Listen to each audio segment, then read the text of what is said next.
from EurekaCrystalBeads.com with another helpful beading video for you. Before I get started, just a quick reminder to go check out the rest of our channel, and if you like what you see, hit the subscribe button and notification bell to always know when we're posting new content. So what I'm going to show you today is how to do a very basic bezel around an 8mm Swarovski Crystal Chaton. This is an SS39. SS stands for stone size. And this is a new color that we just got in. You can see we have this beautiful tray of all the little sparklies there. This is Sand Opal AB 2 times, and it's absolutely stunning. So I'm going to utilize some Delicas and some 15s to show you this bezel. These are not necessarily colors I would pick, but I wanted to pick colors that would most easily allow you to see on camera what I was doing, since we're working on something that's so very tiny. Now I also have here some 4-pound Fireline. I have my Beeswax, which I know looks really dirty, but it's because I have one side for my dark Fireline and one side for my lighter Fireline. And then I have my little shears here. So what I'm going to start by doing, let's move this stuff out of the way. I always like a very clean beading area. What I'm going to start by doing is loading up 12 Delicas.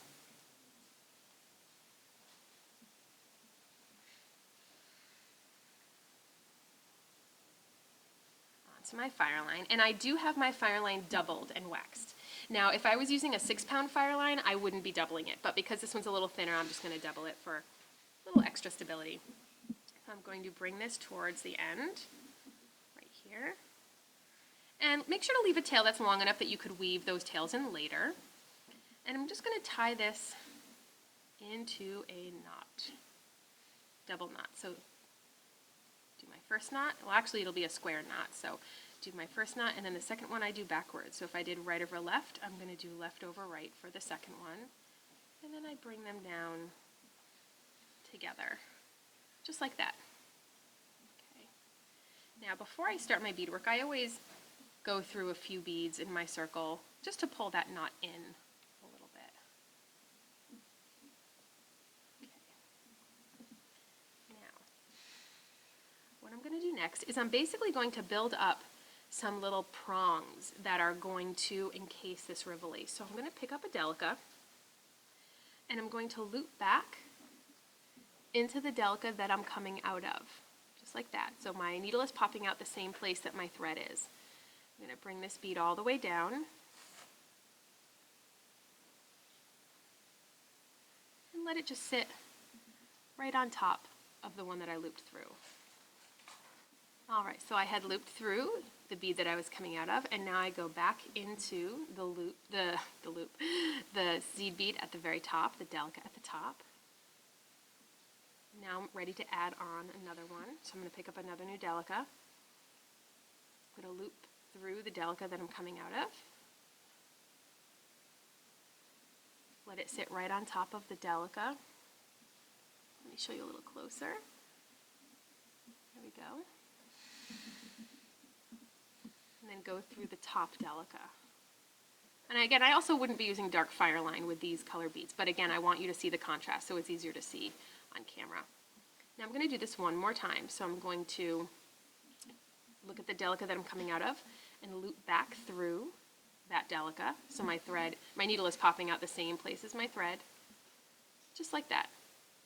Now I've added 3 Delicas on top of the Delica that was in the original ring. So now I'm going to make my way, zigzagging down my little pillar here, by just going down the bead below it, and then through the next 2 beads in my ring after the one that I just built on. So now I'm going to do this again. I'm going to pick up a new Delica. I'm going to loop back around through the Delica that I'm coming out of. There we go. I just want to make sure you can see a nice clear shot. Just like that. I'm going to go through that top Delica, so that way I'm set up to add another Delica on top. Loop back through. Sometimes you have to pop it into place with your finger a little bit. And go through the new top Delica, so that way I'm setting myself up to add the last of the Delicas for this little pillar here. I'm going to loop back through. So I have my little pillar here. And I'm going to go back down through the Delica below the one I'm coming out of. And then through the one that's the original Delica in my ring. And then through 2 more. So as you can see, what we're doing is we're making these little pillars coming out here. And each one of them just has a single Delica in the ring in between it. So I'm going to do this for a total of 5 times. All right, 5 times. So I will check back with you in a minute once I have the rest of them created.